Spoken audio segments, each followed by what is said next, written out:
मुगलों के सारे कैंप उड़ाए। आबू में रहने वाले देवल प्रतिहार राजपूतों को उन्होंने राणा की उपाधि दी, क्योंकि वो महाराणा प्रताप के सहायक थे तथा मुगलों के खिलाफ लड़ रहे थे। वहां से राणा प्रताप तथा चंद्रसेन दोनों नागणा पहुंचे तथा राठौड़ों की कुलदेवी नागणची माता की दोग लगाई। यहां से दोनों हर राज के पहुंचे, वहां पर शोक प्रकट किया। उसके बाद चंद्रसेन पुनः मारवाड़ की तरफ आ गए। प्रताप ने सिंध की तरफ आक्रमण किया। वहां मुगलों के जो भी कैंप हुआ करते थे उन मुगलों के कैंप से दंड वसूल किया, वहां से पैसे वसूल किए और उसके बाद पुनः मेवाड़ की तरफ आ गए थे। और यहां कोई इतिहासकार आके कह देता है कि राणा प्रताप अकेले पड़ गए थे। कम्युनिस्ट इतिहासकारों द्वारा लिखे गए इतिहास को पढ़कर आकर कोई कह देता है कि सब लोग अपने अपने स्वार्थ के लिए लड़ रहे थे। वो राजस्थान की एकता के लिए लड़ने वाला हुतात्मा था। भले ही पश्चिमी राजस्थान की कुछ रियासतें मुगलों के साथ में चली गई थी, लेकिन जितने उनके साथ में थे उन सब का उन्होंने गठबंधन बना लिया था। राणा प्रताप के बारे में मुझे एक बात और बड़ी जोरदार लगती है, ऐसा आपने कभी पहले नहीं देखा होगा। भील जनजाति है। जब हम अक्सर जातियों जनजातियों की बात करते हैं, हम अक्सर कहते हैं कि भारतीय समाज में छुआछूत हुआ करती थी और ये भारतीय समाज का अकट्य सत्य है, इससे कोई भी इनकार नहीं कर सकता, जो प्राचीन काल से लेकर मध्यकाल होते हुए अब तक कहीं ना कहीं किसी ना किसी रूप के अंदर जारी है। पहले नहीं हुआ होगा, लेकिन बाद के अंदर ये व्यवस्था जैसी जाति व्यवस्था में ढली थी, उसके बाद ये व्यवस्था आ गई थी।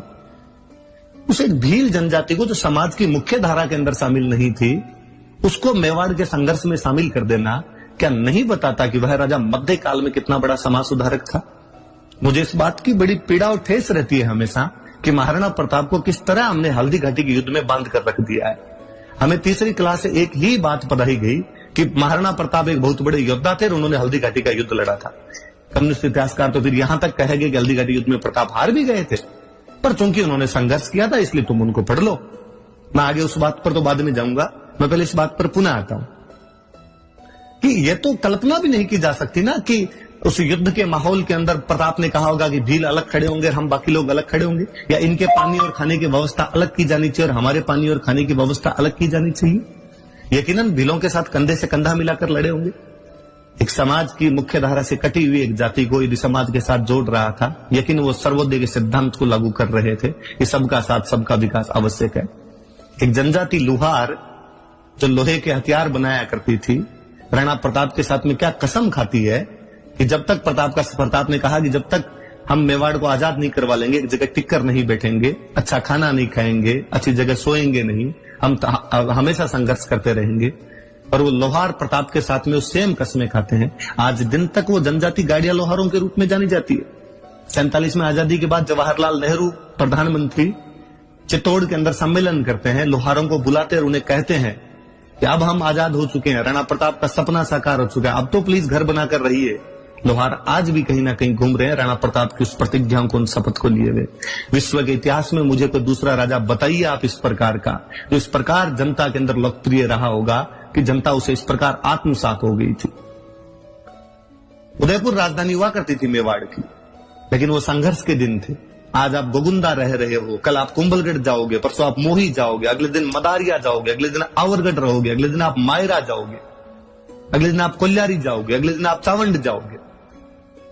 मेवाड़ की जनता उस राजा के साथ में कितना जुड़ी रही होगी, उस राजा का क्या प्रभाव रहा होगा जनता में, कि जनता ने कहना शुरू कर दिया जो आज दिन तक कहावत है, राणो जी कवे बठ उदयपुर, जहां राणा जी रहेंगे हम उसको उदयपुर मान लेंगे।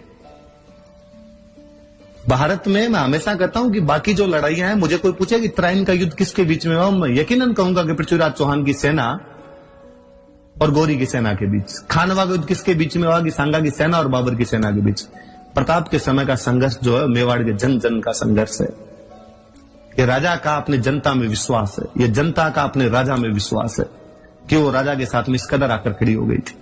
कहते प्रताप के पिता उदय सिंह, मैं उदय सिंह का बहुत बड़ा समर्थक हूं कई मामलों में कि वो राजस्थान के पहले राजा है जिन्होंने युद्धों की नीति बदल दी थी।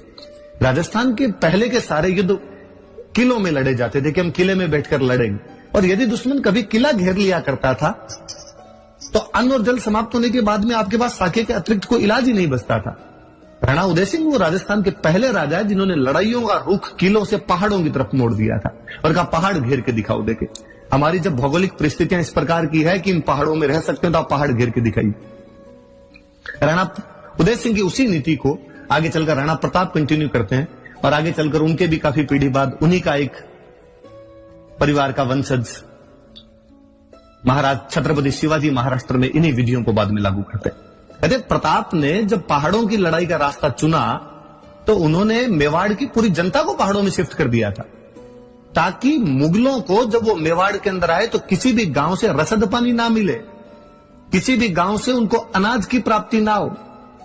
मुगलों की सेनाएं या गांव के अंदर भटका करती थी, कोई पानी पिलाने वाला नहीं था, तो आपको अनाज और पानी कहां से मंगाना पड़ेगा? तो आप अजमेर वाले रास्ते से मंगाओगे। अजमेर के रास्ते पर चौकियां बना दी गई थी। मुगलों का रहना दूभर था। मेवाड़ के अभियान उनके लिए इतने महंगे, इतने कष्ट कर रहे थे कि 1585 के बाद में अकबर ने तौबा कर ली थी कि हम बाकी पूरे भारत में अटैक कर लेंगे, लेकिन यहां पर मेवाड़ के अंदर अटैक नहीं करेंगे। मैं अक्सर कई बार मेरे साथियों से मजाक में कहता हूं कि अकबर ने कहा होगा कि यार मुगलों तुम क्यों नहीं अंदर जा पा रहे, प्रताप को क्यों नहीं पकड़ पा रहे हो, और मुगलों ने कहा होगा कि सर मुगल हैं, गूगल थोड़ी है, इन भौगोलिक परिस्थितियों के अंदर हम कैसे घुस सकते हैं, यहां पर हम कैसे जा सकते हैं। कहते प्रताप ने तब एक ऐलान करवाया था कि कोई भी मेवाड़ का व्यक्ति मुगलों को किसी भी प्रकार की सहायता नहीं देगा। तो एक मुगलों के कमांडर ने उंटाला के किले के पास में एक किसान को कहा कि तुम हमारे लिए सब्जियां उगा दो यार कुछ। उस किसान ने कहा कि प्रताप की आज्ञा है कि कोई भी सब्जी नहीं उगा सकता, कोई भी मुगलों को किसी प्रकार की सहायता नहीं देगा, और यदि मैंने दिया तो मुझे दंड भोगना पड़ेगा। उस मुगल सूबेदार ने हंस के कहा कि यार हमारे एकदम पास में बैठा है, क्या कर सकता है राणा प्रताप तेरा। और उस व्यक्ति ने मुगलों के लिए सब्जियां उगानी शुरू कर दी। राणा प्रताप को लगा कि आज्ञा सबके लिए बराबर होती है, आज्ञाओं के जब उल्लंघन होने लगते हैं तो शासन चलना दुरू हो जाता है, फिर शासन का लोगों से भय समाप्त होता है, शासन का दंड हमेशा रहना चाहिए। राणा प्रताप एक दिन अचानक रात को हमला करते हैं, उस मुगल टुकड़ी जो वहां पे थी उसके लोगों को और उस किसान को दोनों को मार देते। इन्हें आज्ञाओं का उल्लंघन नहीं कहता, सरे आप अंदर घुसकर और वापस निकल कर आ गए थे। ये घटना बताती है कि नहीं, आपको मेरे साथ में मेरे तरीकों से लड़ना पड़ेगा, तभी हम सफल हो पाएंगे। ये कितने क्लियर थे वो इन चीजों के अंदर कि जो है चीजें उनको उसी रूप के अंदर लिया जाना चाहिए। अक्सर धर्मनिरपेक्षता का चोला भारत के लोग एक तरफ ही पहना देते हैं, दूसरी तरफ बातें नहीं की जाती है। प्रताप कितने धर्मनिरपेक्ष रहे होंगे कि हाकिम खान सूर नाम का एक अफगान उनके हरावल का नेतृत्व कर रहा था। इस बहादुर पठान के बारे में कहा जाता है कि वो मर गए थे, लेकिन उनका हाथ तलवार पर ही जकड़ा रहा था। जालोर के ताज खान जो एक और अफगान थे, प्रताप के लिए मुगलों के खिलाफ लड़ रहे थे।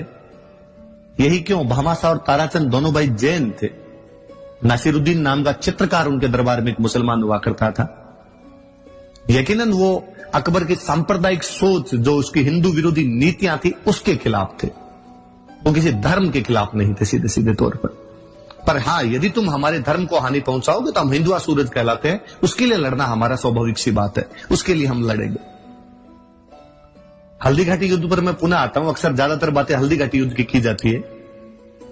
हल्दी घाटी युद्ध के बारे में अपने इतिहासकारों ने क्या बवंडर फैलाया, और अक्सर कहा गया हल्दी घाटी युद्ध के बारे में कि हल्दी घाटी युद्ध में प्रताप हार गए थे। ऐसे भी बड़ा बाद में एक बीच बचाव का रास्ता निकाला गया और कहा गया कि हल्दी घाटी का युद्ध अनिर्णित था, ना प्रताप जीत पाए थे और ना अकबर जीत पाए थे। श्रोतागण सारे इस बात पर ध्यान दीजिए। हल्दी घाटी के युद्ध में अकबर के खुद के दरबार का एक इतिहासकार मौजूद था, अब्दुल कादिर बदायूनी, जिसने मुंतखब उत तवारीख नामक पुस्तक लिखी है। बदायूनी वर्णन करता है इस युद्ध में हमारी सेना की संख्या 5000 थी, राणा प्रताप की सेना की संख्या 3000 थी, मतलब आधे। अब बदायूनी वर्णन करता है कि हल्दी घाटी के उस तंग दर्रे में गोगुंदा के पास के उस स्थान पर इतना भयंकर युद्ध हुआ था। शुरुआती हमला इतना भयंकर था कि हमारी सेना बनास नदी के पास में 7 मील भागी थी वापस। मुझे बताइए, भागती कौन सी सेनाएं हैं, हारने वाली या जीतने वाली? बदायूनी बताता है कि जब हमारी सेना भाग रही थी, मैंने आसफ खान से पूछा कि आसफ खान, तीर कहां चलाए जाएं? ये तो अपने सैनिक भी इधर ही आ रहे हैं और मेवाड़ के सैनिक भी इधर ही आ रहे हैं, अपनी सेना के पीछा करते हुए, इनको मारते हुए और आ रहे हैं। बदायूनी थोड़ा कट्टर मुसलमान टाइप का व्यक्ति था। कहते हैं जब युद्ध में आया था तो लोगों ने कहा था कि बदायूनी कलम उलम चलाने वाले व्यक्ति हो, वहां जाकर क्या करोगे, वहां पर तलवारें चलेगी। तो बदायूनी ने कहा था कि जब हिंदुओं का खून बहेगा तब मैं अपनी दाढ़ी के लगाऊंगा। तो आसफ खान ने बदायूनी को कहा कि बदायूनी आंखें बंद करके तीर चला, तुम तो दोनों तरफ से हिंदू मरेंगे, क्योंकि सामने भी मान सिंह की टुकड़ी खड़ी है, उसकी तरफ से भी जो लोग लड़ रहे हैं वो हिंदू है, और उधर से यदि मेवाड़ वाले भी आ रहे हैं पीछा करते हुए इनका, तो वो भी हिंदू है। बदायूं साफ साफ लिखता है कि हमारी सेना भाग रही थी, 8 मील भागी है बनास नदी के पास में, तथा मेवाड़ के सैनिकों ने उनका पीछा किया। उसके बाद बदायूं लिखता है, बदायूं लिखता है कि जब युद्ध समाप्त होने के बाद में हम जब गोगुंदा पहुंचे थे, तो गोगुंदा में हमें इतना डर था राणा प्रताप का कि रात को हमला करेंगे, इसलिए हमने चारों तरफ दीवार चुनवाई थी। मुझे बताया जाए कि डर में कौन रहता पक्ष है, जीता हुआ पक्ष या हारा हुआ पक्ष? जीते हुए पक्ष